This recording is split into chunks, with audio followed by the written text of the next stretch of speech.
Hello, pocket knife community, knife lovers, knife enthusiasts, interested viewers. Folder here. If I just absolutely have to be true, guys. I have to be true. I can't just be a complete cheerleader all the time. Just can't. You got to be honest. So there are some negatives I have about the GM11, Giant Mouse GM11. I got a couple of weeks ago. I said I would do an update on it. You know, you learn a lot when you carry something. You know, especially in the pocket knife community, when you carry a knife for a couple of weeks, using it for EDC.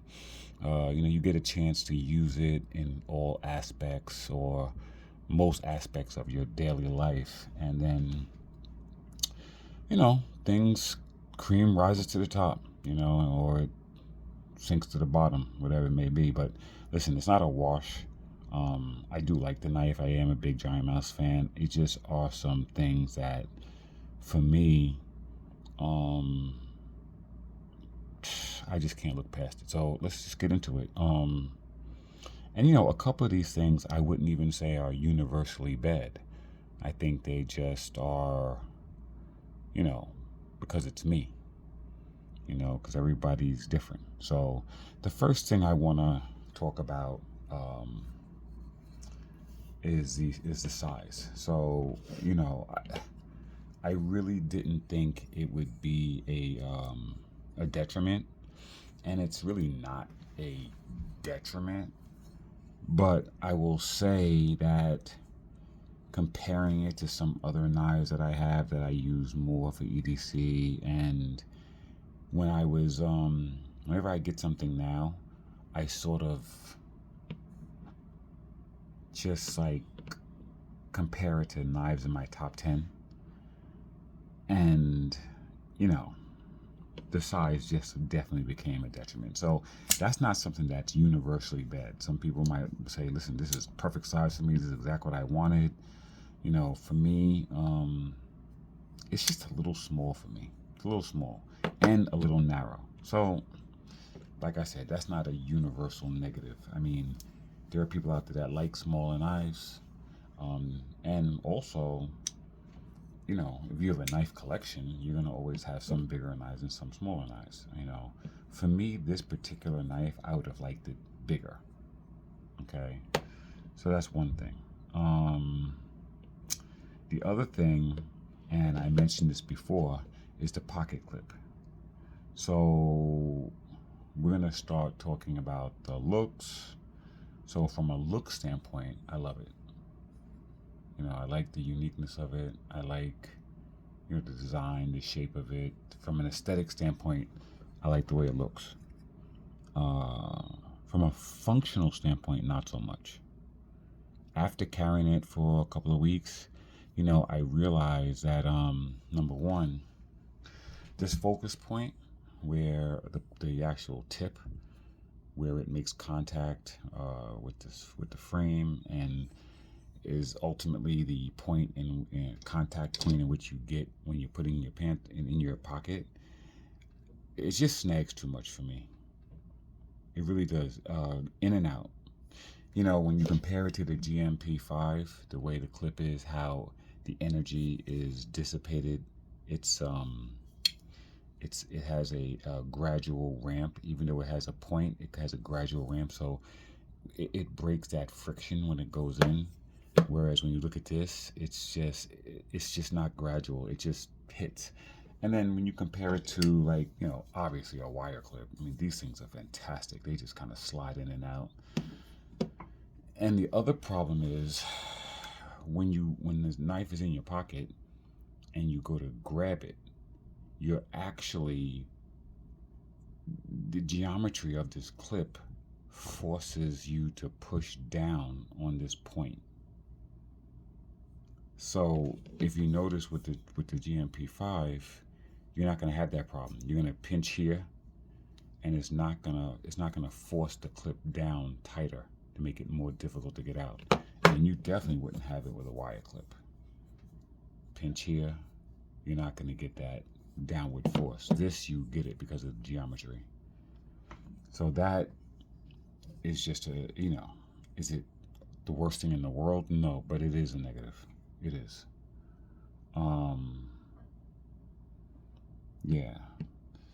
So the other thing that I really don't like, and I mentioned this before, was the fact that the deployment hole is partially obscured by the liner lock, the frame lock. And it's just, listen, can you angle the knife and squeeze and get your finger in there to reverse flick it? Yes. Can you pinch it and slow roll it from the front? Yes. But, when you compare that from an aesthetic standpoint and functional to something that's not obscured, and then something like the GMP5, when you go back and forth and then you realize, like, you get tired of trying to stick your finger in there. So it is a negative. And the fact that it only has one deployment, I don't mind a knife having one deployment method, but if you're gonna have one deployment, it better be good. Like, Tribeca, of course, has a deployment hole. Also, it also has a flipper tab. So if the deployment hole wasn't that great, then you can go to the flipper tab. Just so happens that the deployment hole is excellent on this knife also. So that, for me, I guess over time, initially I didn't mind it, but in the long haul, I did mind it. If it had a flipper tab and it was obscured that way, I could forgive it more, because then I could just go to the flipper tab if I got tired of going to the deployment hole for a reverse flick. But I don't have a choice now. It's either a boring slow roll or taking a knife, angling it down, taking my fingers corner, sticking it in there, and getting that flick out. Which, when it happens, it's satisfying, but, not ideal for me. So I do have to give it a little bit of a negative there. And the last area, I'm sorry guys, I really am, is price point. I think it was a little overpriced. Now, I'm someone that, if I want something and it's a lot, it doesn't matter, because if I really want it, I'm going to go get it. So I never bitch about prices like that.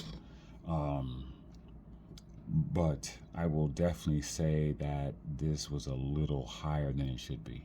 Just having a knife for a couple of weeks and handling it and holding it and the size, yeah, this thing should have been, it should have been priced more reasonable. And besides the fact that I live in a state where, I have to pay the tax, the state tax hit me bad on this one. So it just,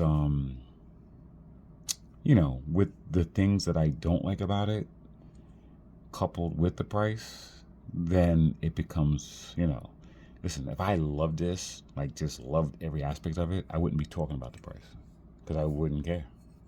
I wouldn't care at all. So I mean, I didn't pay anywhere near what I paid for this. So, that's what that is. But this knife is uncompromising. To me, my opinion, this is the best knife Giant Mouse has ever made. My opinion. Out of the GM line, the GMP5, I have number 10 of 100 made. I think 100. Is it 100 or 200? I can't remember. But either way, this is number 10. To me, this is the best knife they've ever made. Looks wise, and I mean, there's only one negative, is with the lock bar is a little tight. The tuning for the lock bar could be a little easier to push over. But aside from that, this knife is outstanding. I wish Giant Mouse would make the Tribeca, this exact knife, in a GM line. Someone correct me if they have one already, and I'm just not remembering. Like, this, I think, is one of Giant Mouse's best knives. It's probably their second best knife behind the GMP5, the Tribeca. I love this. I have the knife in G10 also, the G10 version with the working finish. You know, still in Magna Cut.